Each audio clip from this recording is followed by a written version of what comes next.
আমরা সকলেই প্রত্যাশা করছি, বাংলাদেশের মানুষ প্রত্যাশা করছে কি, বিগত 16 বছর ধরে মানুষের যে অধিকার আদায়ের জন্য বাংলাদেশের মানুষ সংগ্রাম করে এসেছে, বাংলাদেশের মানুষ, গণতন্ত্রে বিশ্বাসী রাজনৈতিক দলগুলো দেশের মানুষকে ঐক্যবদ্ধ করে বিগত 16 বছর ধরে স্বৈরাচার, যেই স্বৈরাচার এই দেশের মানুষের টুটি চেপে ধরেছিল, সেই স্বৈরাচারের বিরুদ্ধে সংগ্রাম করেছে, আন্দোলন করেছে ঐক্যবদ্ধভাবে মানুষ নিজের রাজনৈতিক অধিকার ফিরে পাবার জন্য।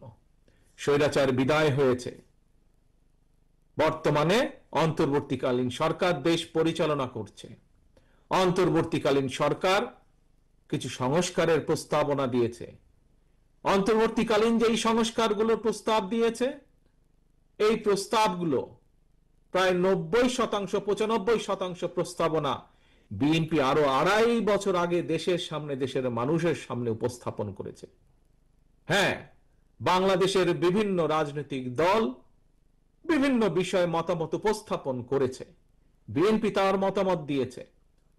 হ্যাঁ, কোন কোন বিষয় হয়তো অন্য অন্য কারোর সাথে আমাদের মত পার্থক্য আছে, কিন্তু বাংলাদেশের মানুষের রাজনৈতিক অধিকার, ভোটের অধিকার এবং বাংলাদেশের মানুষের নিরাপত্তা এবং কর্মসংস্থানের ব্যবস্থা করে মানুষের বেঁচে থাকার অধিকারের প্রশ্নে বিএনপির কারো সাথে কোনো আপত্তি নেই, দ্বিমত নেই। অর্থাৎ বিএনপি এই কাজগুলো করতে চায়, এবং এই কাজগুলো যদি করতে হয়, দেশের ভবিষ্যৎ সন্তান যারা, আজ যারা শিশু, আগামী দিনের ভবিষ্যৎ যারা, তাদের শিক্ষা ব্যবস্থা গড়ে তোলার জন্য যা করা প্রয়োজন, দেশের নারীদের অধিকার প্রতিষ্ঠিত করার জন্য, নারীদেরকে স্বাবলম্বী করার জন্য যা প্রয়োজন, দেশের কিশোর যুবক, যে কোনো মানুষ যার এই মুহূর্তে কর্মসংস্থান নেই, সেটি দেশে হোক সেটি বিদেশে হোক, তাকে প্রশিক্ষণ দেওয়ার মাধ্যমে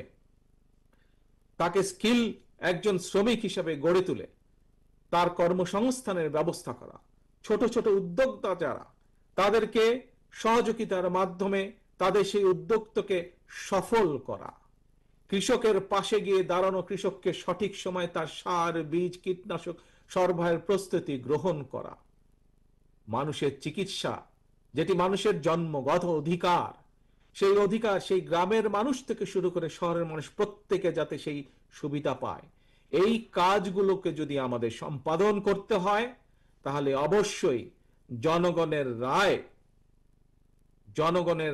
জনগণের মতামতের ভিত্তিতে, জনগণের সিদ্ধান্তের ভিত্তিতে একটি সরকার প্রতিষ্ঠিত হতে হবে, যেই সরকার জনগণের কাছে জবাবদিহি করতে বাধ্য থাকবে।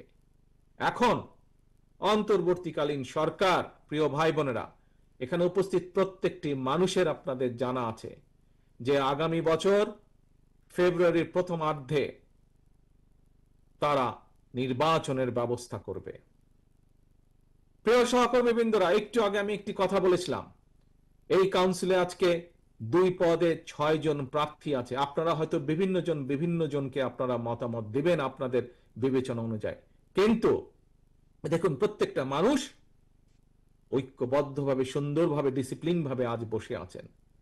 প্রিয় ভাই বোন, ওই যে ফেব্রুয়ারি মাস, এই মাসে যে নির্বাচনটি হবে, এই নির্বাচনে যদি আমাদের যে 31 দফা, আমাদের যেই কথাগুলো যা সংক্ষেপে আপনাদের সামনে মাত্র তুলে ধরলাম, এইগুলোর পক্ষে যদি রায়, জনগণের রায় নিয়ে আসতে হয়, তাহলে আজকে আপনারা যারা এই কিশোরগঞ্জ জেলা বিএনপির কাউন্সিলে উপস্থিত আছেন কাউন্সিলর হিসাবে, আপনারা আজকে এই কিশোরগঞ্জ জেলা বিএনপির কাউন্সিলরে যারা দলের সদস্য হিসাবে উপস্থিত আছেন, দলের সমর্থক হিসাবে উপস্থিত আছেন, সেটি বিএনপি হোক, সেটি যুব দল হোক, স্বেচ্ছাসেবক দল হোক, ছাত্র দল হোক, মহিলা দল হোক, আইনজীবী দল হোক, তাঁতি দল হোক, অর্থাৎ এক কথায় ধানের শীষে যে কটি মানুষ উপস্থিত আছেন এবং সমগ্র বাংলাদেশে ধানের শীষের যে কয়জন নেতা কর্মী আজও বেঁচে আছে, আজও গণতন্ত্রকে প্রতিষ্ঠিত করতে চায়,